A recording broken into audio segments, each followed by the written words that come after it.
Guys, we're starting. Good morning, Jonathan Lown, Kerrville Police Department. I appreciate y'all's kindness and letting me run a little long yesterday morning. Well, actually, I shared some of the stories of heroic action news by conference has fellow started. City of Kerrville police officers during their response.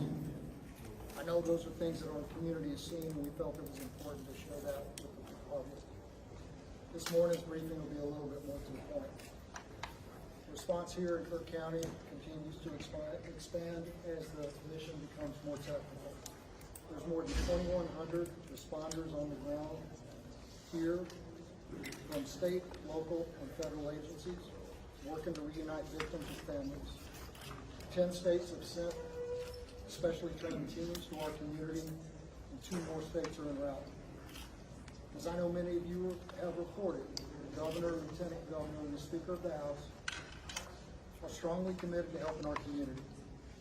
And we're grateful that they're making our recovery a priority in the upcoming special legislative session.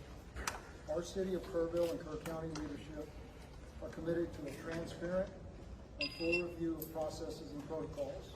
The special session is going to be a starting point for that work, but our entire focus since day one has been on rescue and reunification, which leads me to our latest report.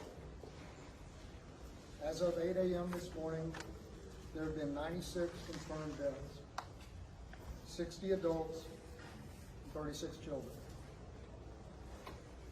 The number of missing remains at 161, and there remain 5 campers and 1 counselor from Camp Mystic among the missing.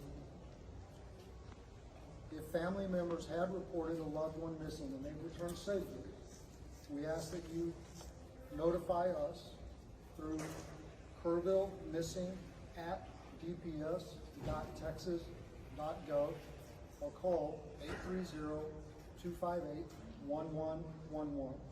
Again, that's kerrvillemissing@dps.texas.gov or call 830-258-1111. Additionally, the state of Texas, FEMA, the Small Business Administration have opened a disaster recovery center here in Kerrville for those who have been affected by the storms. It's currently open at the First Baptist Church here in Kerrville at 625 Washington Street. It'll be open from 8 a.m. to 7 p.m. every day. The Individual Assistance Program can provide financial support for things like medical and dental assistance, vehicle damage, housing, child care, and replacing essential items. Even for non-residents who were impacted by the floods. You can visit disasterassistance.gov, use the FEMA app, or call 1-800-621-3362. And again, that's disasterassistance.gov, use the FEMA app, or call 1-800-621-3362. And in closing, I'd like to say one more time, on behalf of our Unified Command here in Kirk County, how appreciative we are for the help since this tragedy took place. People from all over Texas, all over the country, continue to show their support in so many ways, and we are thankful.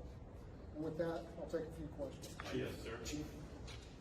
Morgan Chesky, NBC News. Did the inability of police radios to communicate directly with county radios hamper rescue or recovery efforts as those waters rose? I don't have any information to that point. Sergeant Lang. Jason Allen, CBS News. Given that you still have people who live in this area, what's different? What changes have been made to ensure if you get heavy rain again a week from now, a month from now, you don't wind up in the same situation? I think that's an important question, and as we are aware, we've been very weather alert throughout the entirety of this, and that's something that we're going to be looking at. Thank you. Sergeant Lang, can I get a question?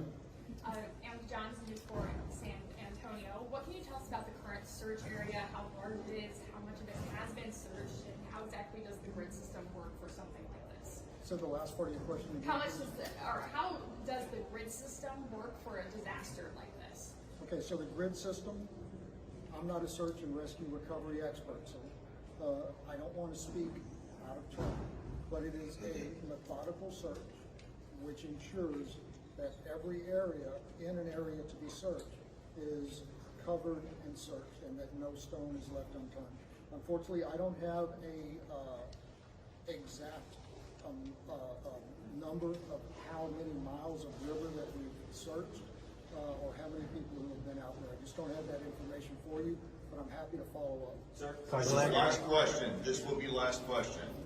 Yes, are there messages that we as a collective media are not getting out there? For example, are you hindering some searches? What can we tell people who want to come up with big equipment to help search or remove debris? Hasn't that been a problem?